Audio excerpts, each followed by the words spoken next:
O problema de você viver pela espada é que muito provavelmente você morre pela espada. E o problema de você ser um valentão é que eventualmente você encontra um valentão maior. Hoje o Congresso americano está discutindo e quase certamente vai ser aprovada uma legislação que as pessoas estão entendendo que caça o visto do Xandão. Ele não vai mais poder entrar nos Estados Unidos, mas não. Essa legislação faz muito mais do que isso e ela pode atingir, dependendo da sua interpretação, boa parte do Congresso brasileiro, porque o negócio aqui é muito amplo. E faz parte de um esforço do Trump e do seu governo para a defesa de liberdade de expressão no mundo e para continuarem sendo respeitados, porque isso aqui vai terminar, esse vídeo não vai terminar, mas vai abordar também o fato de que o Departamento de Estado dos Estados Unidos emitiu um tweet, uma nota oficial acusando o Xandão, e na prática o Brasil, de violar a soberania americana. Uma nação com 11 porta-aviões e um arsenal nuclear acabou de acusar o Xandão e o Brasil de violação de soberania. É grave, e se isso aqui não é respondido à altura, você tem um problema que acaba o respeito. E quando acaba o respeito, você começa a ter problemas muito graves. E também vamos conversar sobre o Jeff Bezos agora também, mudar o editorial de opinião do Washington Post para a defesa de liberdade de expressão e de livre mercado, porque isso aqui tá junto do que tá acontecendo. Mas aos fatos. O que aconteceu?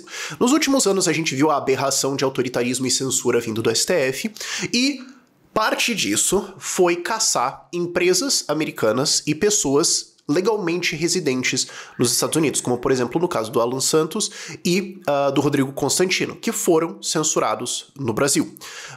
E teve várias outras coisas que aconteceram. Uma delas foi, por exemplo, a censura do Rumble, por se recusar a derrubar, censurar contas, não só no Brasil, mas internacionalmente. Quer dizer, o Xandão ordenou uma empresa americana que não responde à justiça brasileira, não só derrubar uma conta sob penas, então ele está querendo impor penas numa empresa americana, mas ele ordenou que ela também negasse acesso, negasse alcance, negasse exposição e espaço para uma pessoa no resto do mundo como se ele tivesse autoridade a isso.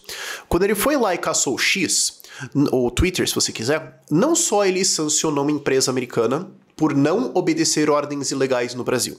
O entendimento do Elon Musk é que as ordens do Xandão eram ilegais nos Estados Unidos. Isso é, se o X cumprisse essas ordens, eles estariam violando a lei americana. Então um juiz da Suprema Corte Brasileira estaria ordenando uma empresa americana a violar a lei americana. E foi uma onda de arbitrariedades e de autoritarismos do Xandão que parece que ele saiu do controle. O valentão dominou a escola. Eis que chega um valentão maior, que é o Trump. E aí as empresas começam a bater de volta. No caso, o Rumble falou, vou ligar o Rumble de volta no Brasil, e desafiou o Xandão abertamente no Twitter e falou, te vejo no tribunal, e processou o Xandão na justiça americana, porque falou, responde à justiça americana, e conseguiu o direito de, o reconhecimento de que as decisões do Xandão eram absurdas, e inclusive foi legal que a Globo News soltou uma fake news nisso aqui, porque o Rumble pediu uma liminar para não obedecer às decisões do Xandão. E a resposta do tribunal foi, eu rejeito a sua liminar porque a decisão do cara é idiota. Quando você pede uma liminar, o que você está dizendo? A justiça me obrigou a pagar uma multa de 100 mil reais e congelar dinheiro na minha conta, certo? E aí eu posso entrar com uma liminar falando, não, mas tem 10 mil aqui que o meu irmão me passou para comprar remédio de câncer para minha mãe e não tem nada a ver comigo e isso é para a saúde dela, então eu quero uma liminar para destravar esses 10 mil.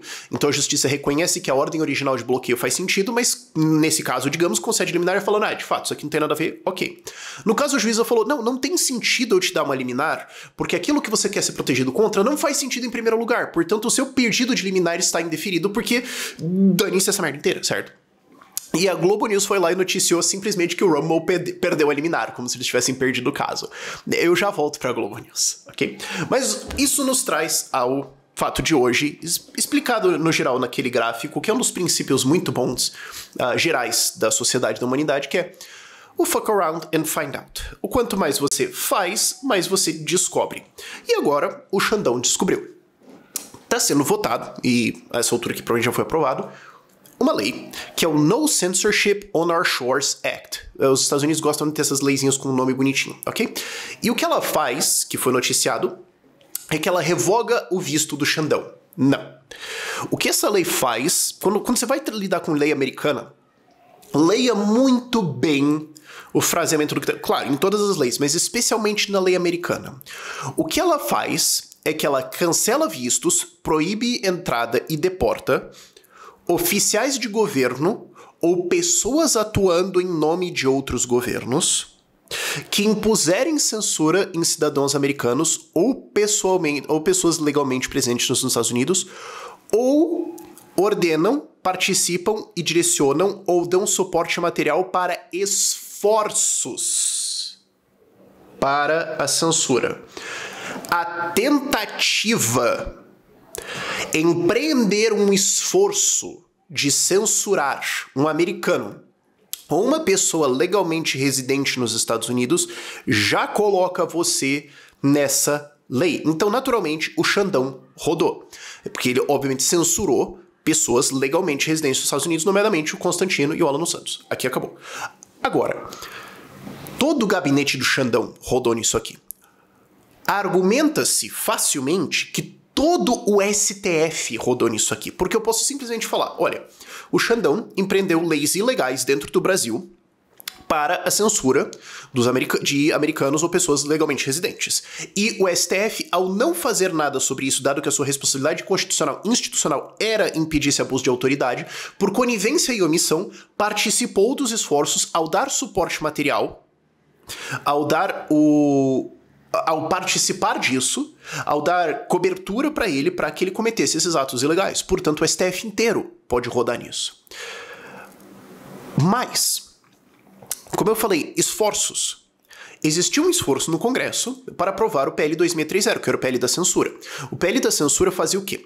Ele submetia redes sociais ao controle estatal ao criar um conselhão do governo, um soviete geral do governo, que poderia decidir se elas estão empreendendo esforços adequados ou não para a censura, para conter fake news e tudo mais, e caso decidisse que não, colocar e obrigar várias coisas. O que é extremamente aberto, porque o governo poderia falar, eu não gostei de literalmente nada do que você fez e você agora é obrigado a fazer tudo isso, porque o troço é totalmente discricionário.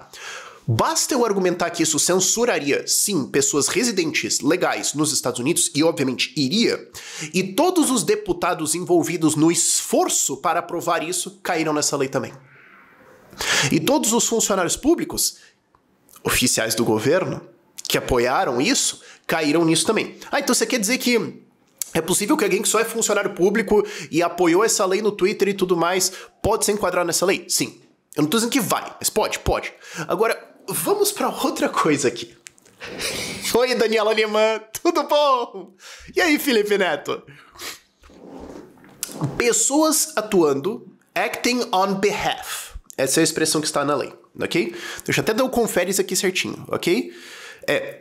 Any alien who is an official agent or employee of a foreign government or acting on behalf of a foreign government. Então, agindo em nome de outro governo. Defina. O que é agir em nome de outro governo? Porque você pode falar, bom, claramente, alguém contratado, alguém nomeado para algum cargo, alguém oficialmente empossado, está agindo em nome. Alguém que está tirando foto com o Lula, que apoiou o governo, que apoiou eles nas eleições, que apoiou ele mediaticamente, que emprestou esforços, que gastou o seu próprio dinheiro para isso e que é considerado um aliado político do governo, está agindo em nome desse governo? A pergunta é aberta. Eu não sei responder isso aqui ainda. Mas eu posso fazer o caso de que o Felipe Neto encaixa nisso aqui? Eu acho que eu posso levar à justiça americana o caso de que sim, o Felipe Neto encaixa nisso aqui. A Daniela Lima é uma jornalista que amplamente defende o governo, repassa narrativas do governo, tem contato direto com agentes do governo e repassa o que eles estão falando, sendo essencialmente uma garota de recados, e trabalha num programa de uma emissora, de uma empresa que recebe dinheiro do governo brasileiro. A Globo recebe dinheiro do governo brasileiro. Ela está agindo em nome do governo brasileiro? Eu não sei, dentro dessa definição. Mas você consegue, can you make the case? Você consegue apresentar a denúncia e falar, o visto dela tem que ser negado, porque ela dá suporte material e empreende esforços para a censura de pessoas legalmente residentes nos Estados Unidos? Eu conseguiria fazer esse caso. E a coisa fica mais grave porque logo depois disso, o Departamento de Estado americano e a Embaixada no Brasil a embaixada americana no Brasil, traduzida, né? Traduziram isso e emitiram um tweetzinho, um aviso. Respeito pela soberania é uma via de mão dupla entre os parceiros dos Estados Unidos, incluindo o Brasil. Bloquear acesso à informação, note, tem mais coisa aqui, não é só censura. Bloquear acesso à informação e impor multas em empresas baseadas nos Estados Unidos por se recusar a censurar pessoas morando nos Estados Unidos é incompatível com valores democráticos, incluindo a liberdade de expressão. Palavra-chave aqui, soberania. Xandão, seu absoluto doente mental. O que você espera? Você emitiu uma ordem para uma empresa americana violar a lei americana. O que você esperava, cara? O que você fez é uma violação de soberania dos Estados Unidos, ok? E tem uma coisa que é o seguinte, que é um conceito, Xandão, que você entende muito bem. Quando você é um gangster, quando você é alguém que vive de medo, quando você tem inimigos, você tem que deixar claro pra eles que quem tentar fazer alguma coisa vai levar. E é o que você faz. E você viola a lei pra fazer isso e tudo mais. Só que tem um problema. Você mexeu com o Trump.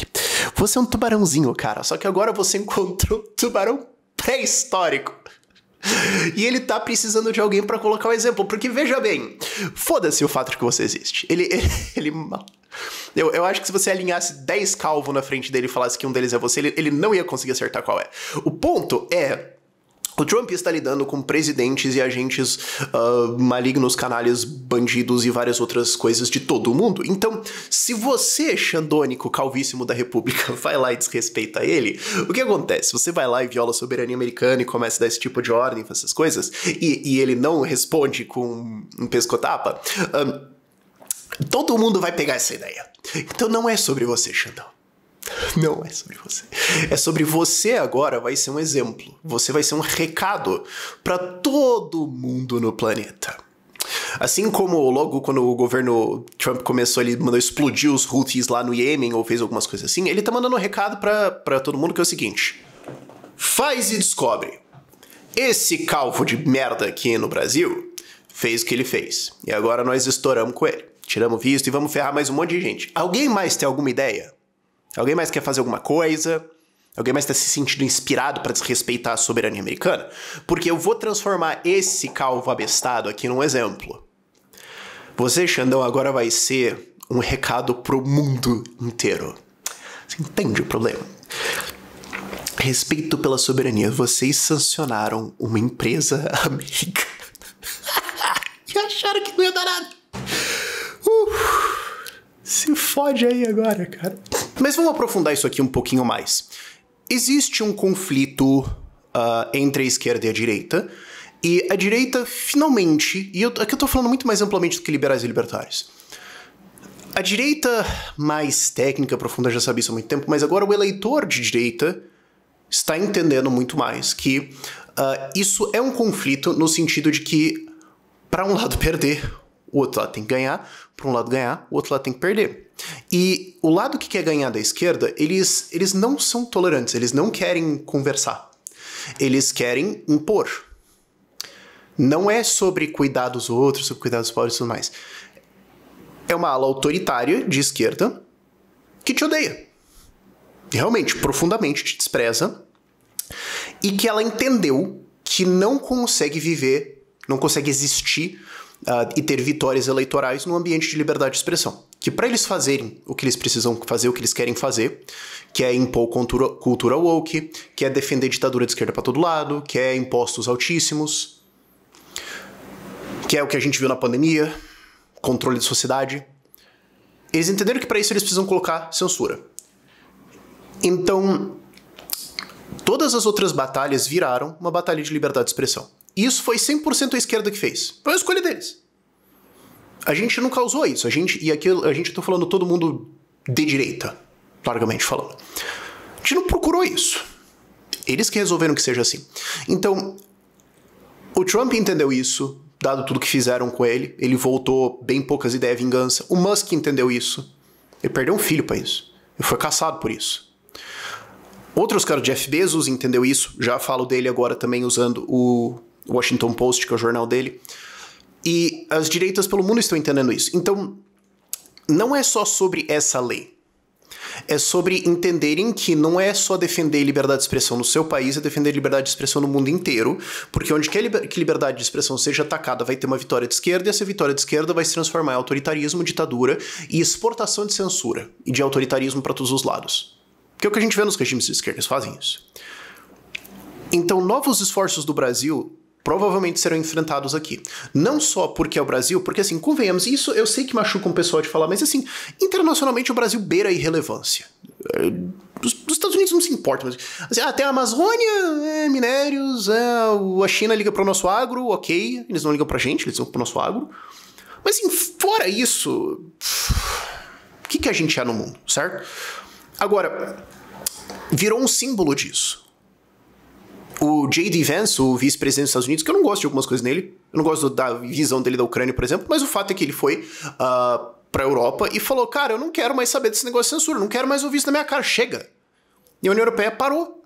Então o Brasil fica isolado nisso. Então, é importante estrategicamente, internacionalmente, para a visão de direita do Trump, amassar a censura em qualquer lugar, e se o Brasil é o país que vai estar se destacando, se você é o prego que ergueu, você vai tomar uma martelada, bicho. É uma relação transacional muito simples. O Trump é um cara muito transacional. Ele tem os ideais dele, ele tem as coisas dele, agora ele tá sempre perguntando o que eu ganho, o que eu perco. A negociação agora com a Ucrânia, não, a gente, ok, beleza assim, mas eu tenho que ganhar alguma coisa. E isso é bom pro Brasil, isso é bom pra nós que defendemos liberdade de expressão, pra gente que é contra a esquerda, porque isso significa que a gente vai ter uma salvaguarda nisso, o que me leva ao ponto de, tá, mas e como é que o Xandão vai responder isso? Porque o Xandão vai ter que responder isso. Teoricamente. Porque, de novo, o autoritário, ele vive pela espada e morre pela espada. Então, se a galera perdeu o respeito pelo Xandão,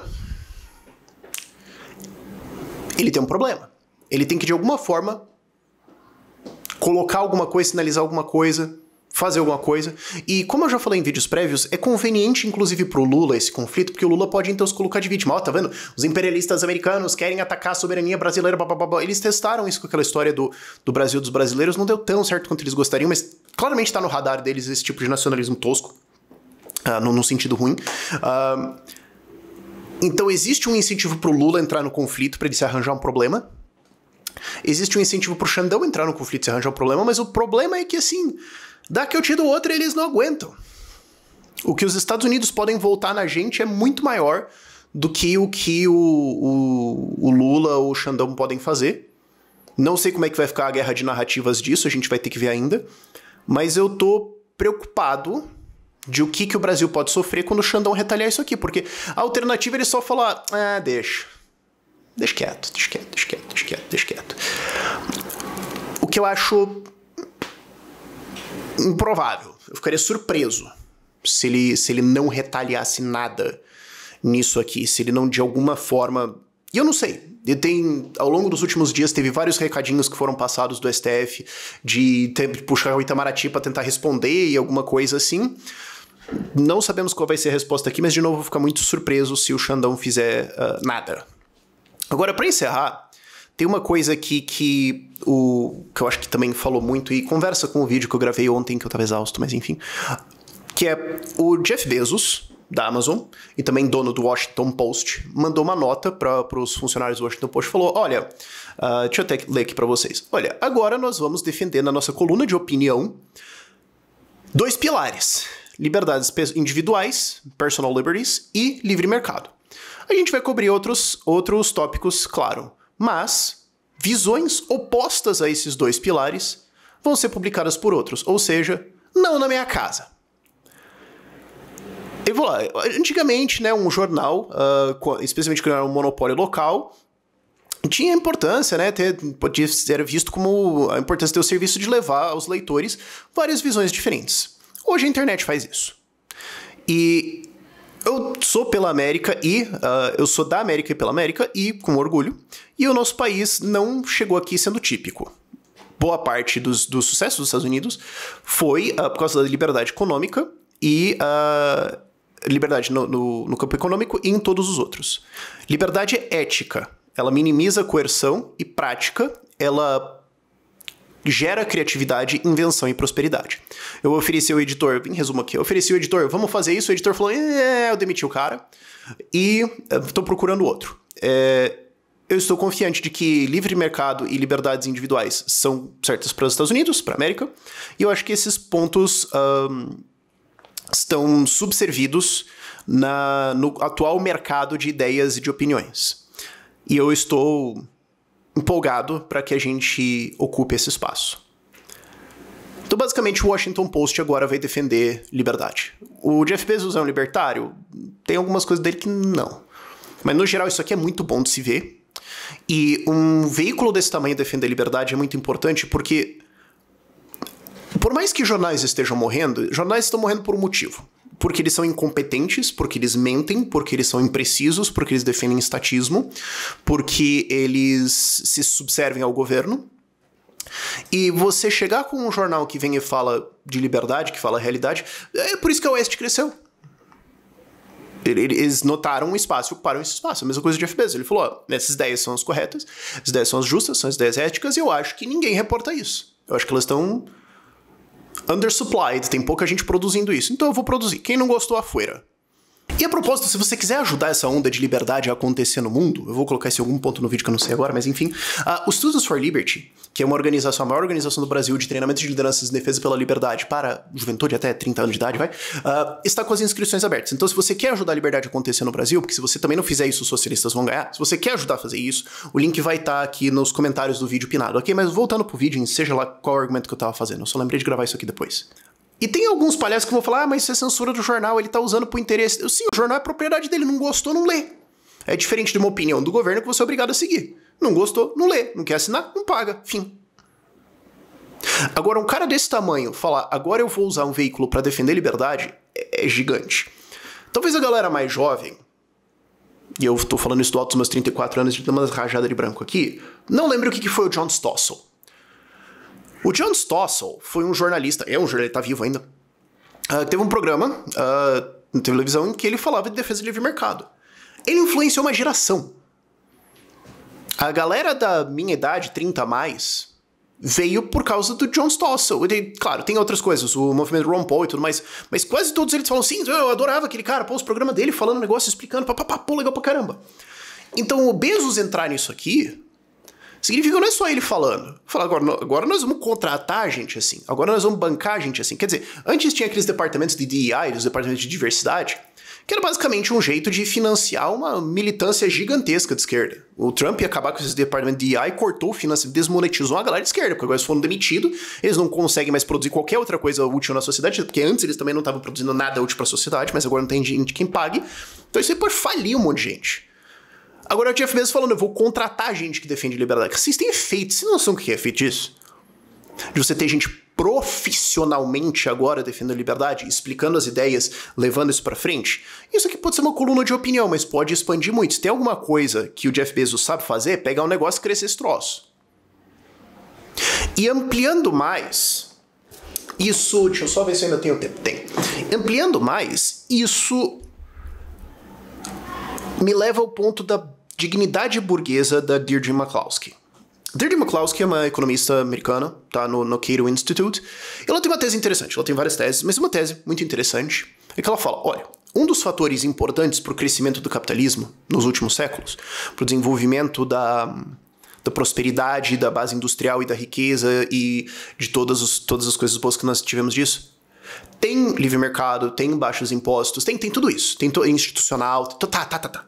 Mas também tem uma coisa chamada dignidade burguesa, que é a ideia cultural de que é nobre, bom, ganhar dinheiro, produzir, empregar, criar, inovar, disruptar, defender liberdade, etc. Porque se você tem uma cultura que vê lucro como algo ruim, isso é ruim.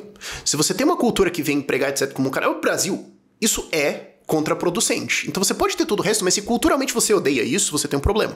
Então, não tem o que tá acontecendo aqui. Não é só o Jeff Bezos. O Elon Musk agora tá trazendo isso. Tá falando, é muito legal ser rico porque eu vou lá, defendo liberdade de expressão, eu dou baliza em foguete, eu faço isso aqui, motosserra, pá, uau, entendeu? A galera olha pra isso e fala, maneiro. Achei legal, por mais que cognitivamente, explicitamente, racionalmente, as pessoas não entendam os pontos, elas estão achando aquilo bonito. Só vê a diferença, por exemplo, de alguém que foi criado numa casa com 2 funcionários públicos de pai e 2 empresários de pai e mãe. Só veja isso, é um exemplo simples. Aí agora vai lá o Jeff Bezos e mostra isso. Não, eu não tenho vergonha. Eu fui caçado como empreendedor, tem um monte de gente aí falando que eu sou o diabo na terra e tudo mais, mas eu não tenho vergonha não. Tô aqui empregando, tô fazendo tudo mais e eu vou defender isso.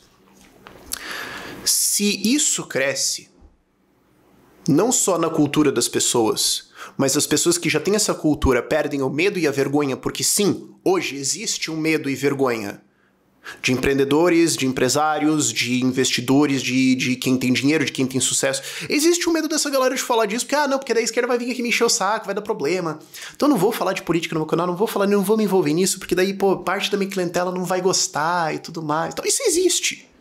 E existe também uma perseguição política disso. Campanha, exemplo simples. Se você é um empresário e doa pra campanha de algum oponente político do governador, do poder vigente e tudo mais, vai aparecer uma horda de orques fiscais na sua empresa te multando até você falir. Você vai ser perseguido por isso, sim. Isso existe no Brasil hoje. Se isso cai, se empreendedores, empresários, investidores, pessoas que têm dinheiro, ou pessoas que admiram isso, falam, não tô lá, mas eu admiro isso. Se elas perdem a vergonha de dizer isso e falam, eu vou defender isso, sim. Eu vou colocar isso como bandeira, sim. Eu quero ser livre, eu quero ser próspero, e esses esquerdos só estão ferrando tudo, vai se ferrar esses cabelo azul, sovaco peludo, comunista vai pra Cuba. Se isso vira cada vez mais normal, e mais, isso é colocado para as próximas gerações, e eu acho que isso já está acontecendo no Brasil com o crescimento de uma cultura empreendedora, eu acho que o Marçal provou isso, por mais que eu não goste muito do Marçal, tem várias coisas que eu discordo. O fato é que a candidatura dele mostrou que existe uma demanda disso. Se isso cresce, não só na cultura brasileira, mas na cultura americana, a esquerda começa a tomar, não só na batalha política, não só na batalha de liberdade de expressão, não só na batalha econômica, mas na batalha cultural também. E essa batalha cultural não é só as produções culturais, os filmes, essas coisas e tudo mais, mas também isso. É falar, eu sou empreendedor, eu gero emprego, eu gero riqueza, sim. Eu sou bem sucedido, sim, eu não tenho vergonha disso. Qual o problema? Eu não vou pedir desculpa. Inclusive, eu vou usar isso aqui para avançar essas ideias. É grave, cara. Isso já aconteceu um pouco antes na onda Ayn Rand. Isso aconteceu um pouco antes na onda Margaret Thatcher, Hayek, Reagan. Ok? Isso teve uma onda no Brasil ali durante a época do impeachment. Ok, mas caiu um pouquinho. Você quer um representante dessa onda aqui no Brasil? A G4. Que faz o G4 Valley, que tem toda uma estética objetivista ali, pô, Ayn Rand e tal, essas coisas assim. Acho isso legal pra caramba. É muito Tales isso. Tipo, mano, foda-se literalmente tudo que você acha. Eu acho isso, você não gostou, caguei. Fui, entendeu? Se a galera ficar mais poucas ideias que nem ele, qual é o efeito cultural disso a longo prazo? E quando eles começam a investir em outras coisas e colocar as empresas deles e colocar o dinheiro deles pra trabalhar nisso? Isso é uma coisa que eu já falei pra um grandíssimo investidor no Brasil. Eu falei, bicho, já pensou que se juntar você e mais 5 brothers, vocês resolvem gastar tipo 5% do patrimônio de vocês em fazer o Brasil ser liberal? Em 20 anos no máximo vocês conseguem? Vocês só não fazem isso porque vocês são meio cagão mesmo? Se começar a rodar isso na cabeça dos caras, começa a fazer, como o Jeff Bezos está fazendo aqui, e é importante ele levantar, porque, de novo, como é que o autoritário ditador se mantém? Garantindo que quem levantar vai tomar. Ele não consegue dar em todo mundo, não. Mas o primeiro ele vai estourar. O Musk levantou, tomou umas, mas enfrentou. Foi o primeiro sempre toma mais. O Jeff Bezos levantou. Outros vão levantar. A gente precisa começar a discutir a ideia de que nós estamos diante de uma onda de defesa de liberdade de uma proporção muito significativa, e isso vai ter impactos, eu acho, na política e na defesa de liberdade no mundo pelos próximos 10 anos no mínimo. E é fantástico estar vivo numa época em que isso está acontecendo e que o Xandão, finalmente, tá com medo. Por esse vídeo é isso. Tchau, tchau.